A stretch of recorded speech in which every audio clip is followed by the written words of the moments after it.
அஸ்ஸலாமு அலைக்கும். Hi friends. அன்றைக்கி மதியானம் லஞ்சுக்கு பருப்பு சாப்பாடு தான் செஞ்சுருந்தேன். வாங்க எப்படி செய்கிறதுன்னு பார்க்கலாம். அதுக்கு தேவையான பொருள் 2 வெங்காயம், 2 தக்காளி, 2 பச்சை மிளகா, கொஞ்சம் கொத்தமல்லி, புதினா இது எல்லாமே கட் பண்ணி வாஷ் பண்ணி தனியாக எடுத்து வச்சுட்டேன். அன்றைக்கி நான் 2 பேருக்கு தான் சமைச்சிருந்தேன்.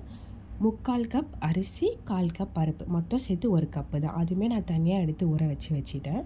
இது செய்கிறதுக்கு ஒரு குக்கரில் எண்ணெய் விட்டு வெங்காயம், இஞ்சி பூண்டு பேஸ்ட்டு, தக்காளி, பச்சை மிளகா, புதினா, கொத்தமல்லி இது எல்லாமே எண்ணெய் பிரிஞ்சு வர வரைக்கும் வதக்கி எடுத்துட்டு தேவையான அளவு மஞ்சத்தூள், மிளகாய்த்தூள், கரம் மசாலா அதுவுமே போட்டு நல்லா வதங்கினதுக்கப்புறம் 1 கப்புக்கு 2 கப் அளவு தண்ணி போட்டு நல்லா கொதி வந்ததுக்கப்புறம் உப்பு காரம் எல்லாம் செக் பண்ணிக்கோங்க. செக் பண்ணிவிட்டு வாஷ் பண்ண அரிசி பருப்புமே அதில் ஆட் பண்ணிக்கோங்க. ஆட் பண்ணி ஒரு 3 விசில் விட்டால் கரெக்டாக இருக்கும்.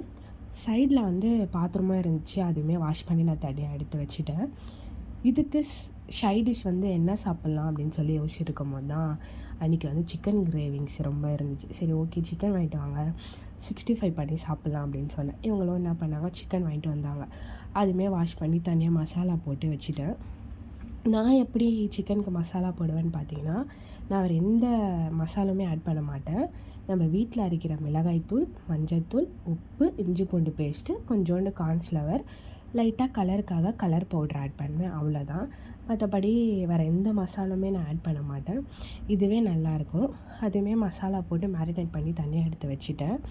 இது விசில் வந்ததுக்கப்புறம் எடுத்து பார்த்தா நல்லா இருந்துச்சு. இந்த பதம் தான் கரெக்டான பதம். மதியானம் லஞ்சுக்கு இதுவுமே வச்சு சாப்பிட்டு முடிச்சிட்டோம். சிக்கன் வித் பருப்பு ரைஸ் வச்சு சாப்பிட்டு முடிச்சாச்சு.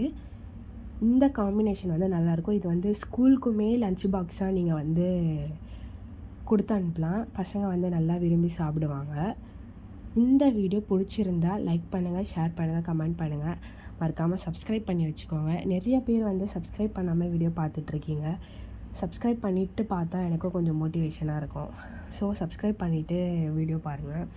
நான் உங்களுக்கு என்ன மாதிரி வீடியோ வேணும்னோ கமெண்டில் சொல்லுங்கள். நான் உங்களுக்கு அந்த மாதிரி வீடியோ கொடுக்க ட்ரை பண்ணேன். எனக்கு பாப்பா வச்சுட்டு வீடியோ போடுறதுக்கு கொஞ்சம் கஷ்டமாக இருக்குது. நீங்கள் என்ன மாதிரி வீடியோ எக்ஸ்பெக்ட் பண்ணுறீங்கன்னு சொன்னீங்கன்னா நான் அந்த மாதிரி வீடியோ உங்களுக்கு நான் கொடுப்பேன். அவ்வளோதான். பாய்.